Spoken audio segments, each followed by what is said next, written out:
श्री कृष्ण कहते हैं, आखिर कर्म का सिद्धांत क्या कहता है और अच्छे कर्म कैसे बनते हैं?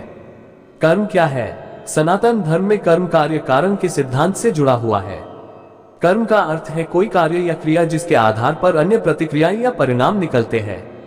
मनुष्य के अच्छे कर्म का अच्छा प्रभाव और उसके बुरे कर्म का बुरा प्रभाव देते हुए पूर्व जन्मों का एक चक्र बन जाता है, क्योंकि कुछ कर्म ऐसे होते हैं जिनका भुगतान उस जन्म में नहीं होता। इस तरह इस चक्र में अगले जन्म में उन कर्मों का फल भुगतना ही होता है।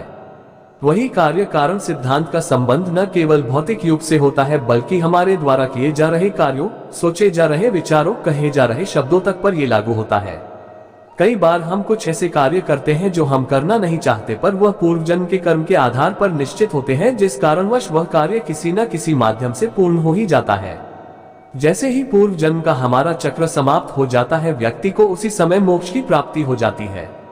हमारे शास्त्रों में इस बात का उल्लेख मिलता है कि 84 लाख योनियों के बाद मनुष्य का जन्म प्राप्त होता है। साथ ही यह भी विशेष रूप से वर्णित किया गया है कि केवल मनुष्य योनि में ही जन्म और मृत्यु के चक्र से मुक्ति पाई जा सकती है। कर्म कितने प्रकार के हैं? 1. नित्य कर्म, 2. नैमित्य कर्म, 3. काम्य कर्म, 4. निष्काम्य कर्म, 5. संचित कर्म, 6. निषिद्ध कर्म। मनुष्य के कर्मों का फल कैसे मिलता है?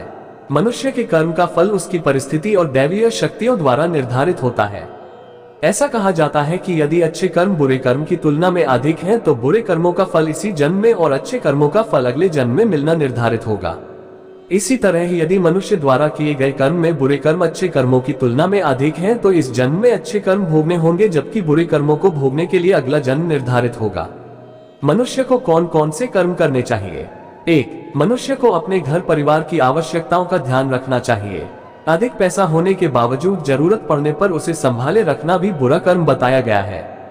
उस धन का इस्तेमाल मुसीबत के समय अवश्य करें। धन बचाने के लालच में न पड़े। 2. अपनी आय से अधिक खर्च न करें और अपने सामर्थ्य के अनुसार ही दान पुण्य करें। अपनी क्षमता से अधिक दान पुण्य और खर्च आपको पाप का भोगी बना सकता है। 3.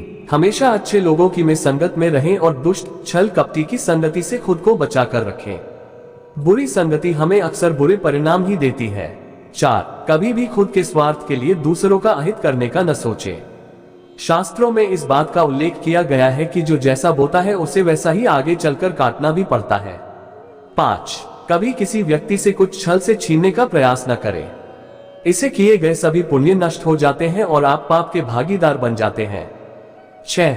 गरुड़ पुराण में इस बात का उल्लेख मिलता है कि किसी भी मनुष्य द्वारा किए गए बुरे कर्मों का परिणाम उसके जन्म से लेकर मृत्यु और उसके बाद तक दुखों का कारण बनता है। वह अपनी हर अवस्था में दैख भोगता है। अच्छे कर्म कैसे बनते हैं?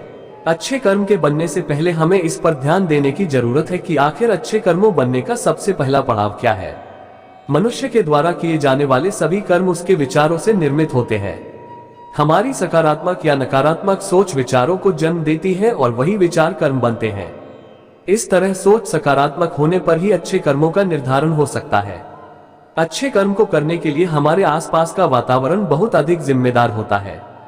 कहा भी जाता है कि जैसा वातावरण वैसे हम, इसलिए कोशिश करें कि अपने घर का वातावरण और शरीर का आभामंडल सकारात्मक बनाए रखें। इसके लिए अपने घर में पारद शिवलिंग को रखें। पारद शिवलिंग में समाहित सकारात्मक ऊर्जा घर और व्यक्ति दोनों को सकारात्मक बनाए रखने में बहुत बड़ी भूमिका अदा करती है। बस ध्यान रहे कि इसे पूजा विधि के द्वारा घर में स्थापित करें और नियमित तौर पर पूजा अर्चना करते रहें। प्रारब्ध क्या है?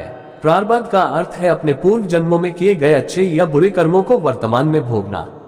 मृत्यु के पश्चात हमारे भीतर संग्रहित हुए कुछ कर्म अगले जन्म में चले आते हैं, उसे ही प्रारब्ध कहते हैं। प्रारब्ध कितने प्रकार के होते हैं? सनातन धर्म में 3 प्रकार के प्रारब्ध का उल्लेख किया गया है। 1. मंद प्रारब्ध, जिसे वैदिक पुरुषार्थ के द्वारा बदला जा सकता है। 2. तीव्र प्रारब्ध, हमारे पुरुषार्थ और संतों के पुरुषार्थ से बदल सकता है। 3. तरतीव्र प्रारब्ध अपरिवर्तनीय है, क्योंकि इसमें जो होना है वो होकर ही रहेगा। पाप का फल कब मिलता है? पाप का फल किए गए कर्म पर निर्भर करता है। यदि आपके द्वारा किए गए कार्य बुरे हैं और वो अच्छे कर्मों की तुलना में अधिक है, तो इसका फल आपको अगले जन्म में भोगना पड़ेगा। यदि बुरे कर्म कम है तो इसका भुगतान आपको इसी जन्म में करना होगा। इस प्रकार यह चक्र चलता रहता है। संसार में सबसे बड़ा पाप क्या है? संसार में सबसे बड़ा पाप इस स्त्री का अपमान करना बताया गया है। स्त्री को सृजनकर्ता का दर्जा दिया गया है और यदि स्त्री का अपमान किया जाएगा तो वह व्यक्ति सबसे बड़े पाप का भोगी माना जाता है। श्रीमद् भागवत गीता में द्रौपदी का अपमान ही महाभारत जैसे युद्ध का कारण बना था। पाप क्या है और पुण्य क्या है? पुण्य किसी के द्वारा निस्वार्थ भाव से की गई सहायता, सकारात्मक विचार, द्वेष भावना, लोभ, लालच और अहंकार को अपने ऊपर हावी न होने देना है, जबकि पाप में इन सभी के द्वारा किए गए कर्मों का परिणाम शामिल है। बोलो राधे राधे।